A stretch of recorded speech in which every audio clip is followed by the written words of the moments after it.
Today we're going to take a look at a cool 1911 offering from Tisas, the Tank Commander.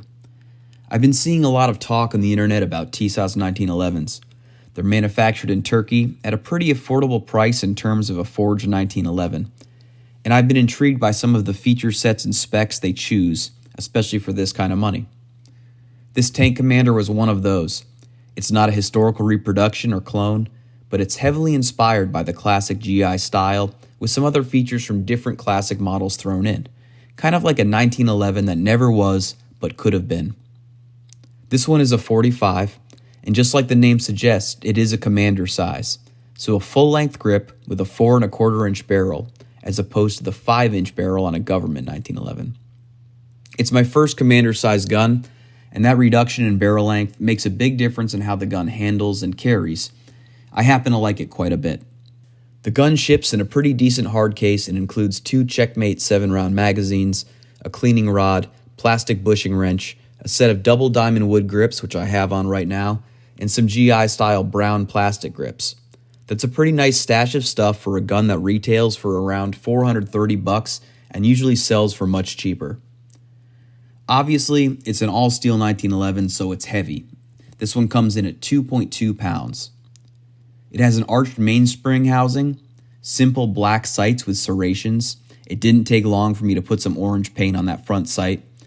It has the classic GI style thumb and grip safety, standard cocking serrations, and a rowel hammer.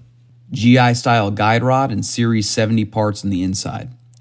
It has a Parkerized finish and is also offered in Cerakote. All in all, a great looking, simple setup with just the right amount of extra touches.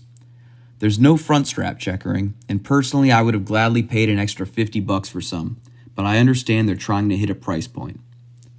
Fit and finish is solid. This is definitely a looser GI style 1911, as most production 1911s tend to be. A little bit of rattle, but that's expected. Internally, the machining is pretty clean, which was a welcome surprise.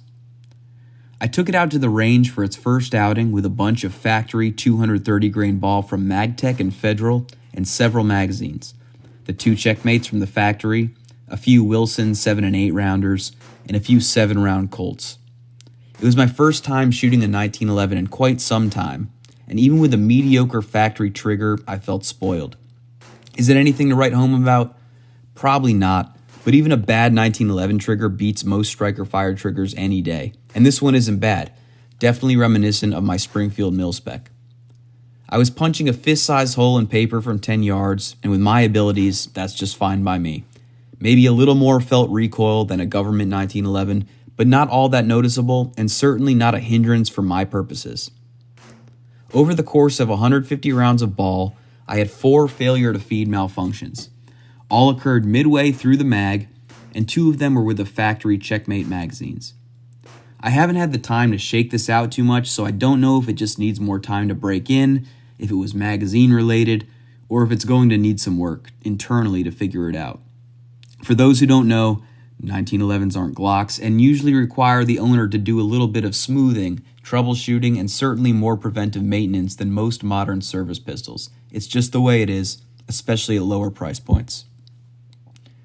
Towards the end of the range session, I put 20 230 grain Federal HSTs through it using Wilson magazines, and it fed them all without a hitch. 1911s in general, and cheaper 1911s frequently have issues with hollow point ammo, so I was pretty happy about this. Though I probably wouldn't accept this amount of malfunctions from an out-of-the-box Glock or similar, I'm realistic about the platform, and I'm going to continue to test it and make sure it's reliable before it ever fills any sort of defensive role. It was ejecting brass pretty erratically and frequently right back into my face, which leads me to believe the extractor will need to have its tension adjusted. Again, it sort of comes with the territory once you get into 1911s. As I've said in other videos, you can't approach these guns the same way you would a more modern handgun, and if that bothers you, 1911s probably aren't for you. The practical side of me always is in the back of my head saying, why are you wasting your time then? But my love for the platform trumps my practical side.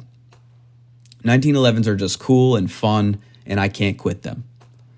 Overall, the Tank Commander is a really neat little .45 launcher. I know I'm going to have some fun shooting it and tinkering with it, and learning more about the 1911 with it. And if it ends up being reliable for me, there's no reason I wouldn't stick it in a holster and carry it around with me, even in a world where it's not the most practical choice. If you're curious about how the Tank Commander shakes out for me, hit that subscribe button and I'll post an update when I can. Thanks for watching, guys. Take care.